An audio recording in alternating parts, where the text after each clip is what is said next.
It's a small world, so watch what you say about people. Greetings, Seeker. It is I, your friendly neighborhood rabbi, coming to you from Burbank, California. And I made this video because I care about your experience of meaning in life and joy and human connection and personal growth. And a particular aspect of that is feeling like we are in control of our own lives. I know this is a problem for a lot of people, feeling out of control, whether it's out of control of their diet or out of control of their health or out of control of things at work and their economic situation. And there are a lot of things, frankly, that are out of our control that we have to learn to process and cope with. But one way to feel more in control of your life overall is start taking control of those small things that are within your power. And a really important area of this is controlling how we speak about other people. There's a really profound area of Jewish practice called Shmirat HaLashon, or guarding one's tongue.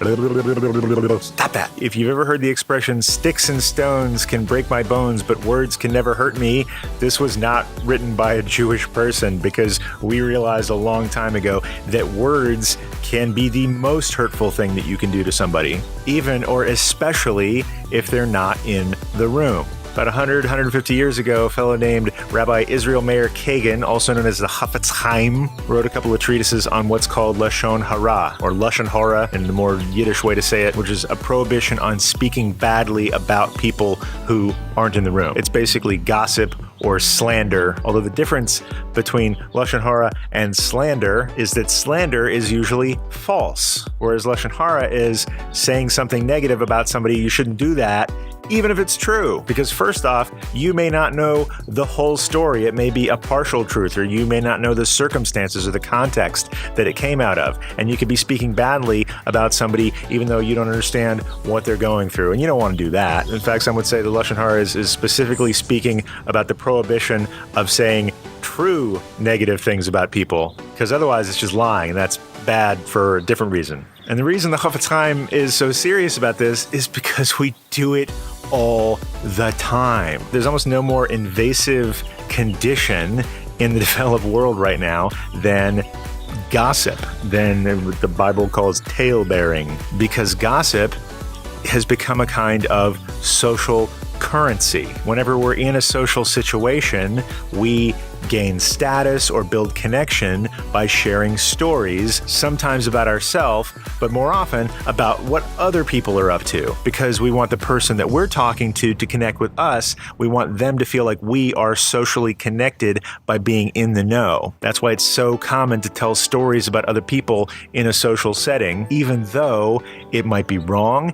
it might be hurtful, and you're essentially building your social currency by trading on somebody else's difficulty or suffering. Don't be that guy. So if you want to feel more in control of your life, I want to suggest that you take control over something seemingly as small as just how we speak. And you may not be able to control how other people speak, but you can be the one who controls how you speak, and you can do your part to make it a world free of this kind of hurtful gossip. And maybe we develop a new social currency that has nothing to do with hurting other people. Now, as simple as this may seem, stopping talking about other people is one of the hardest things that you can do. So, Seeker, I'm not going to ask you to just cut it out all at once, but what I am going to ask you to do is just to start noticing it. Notice when you're in social situations or having a conversation, if you are speaking about somebody else who's not in the room, and whether you actually need to say what you're saying. Now, if you're like warning somebody against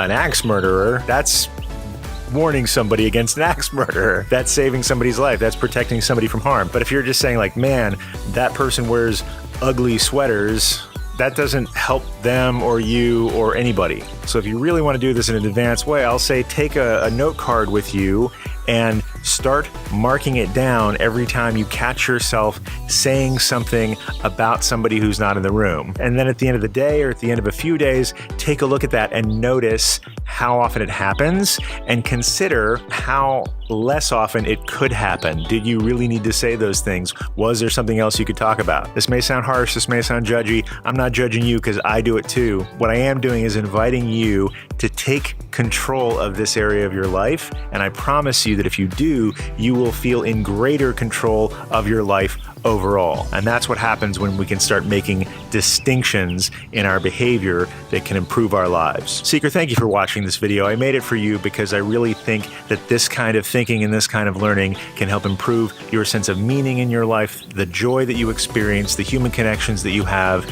and can foster your own personal growth. If you got anything out of it at all, make sure that you mash my face. That is, click on the picture of my face to subscribe to this channel so that we can keep learning together. Feel free to check out some other videos that I've made. If you want to do some reading on this topic, click on the button to download a resource that I prepared for you. Until next time, Seeker, peace.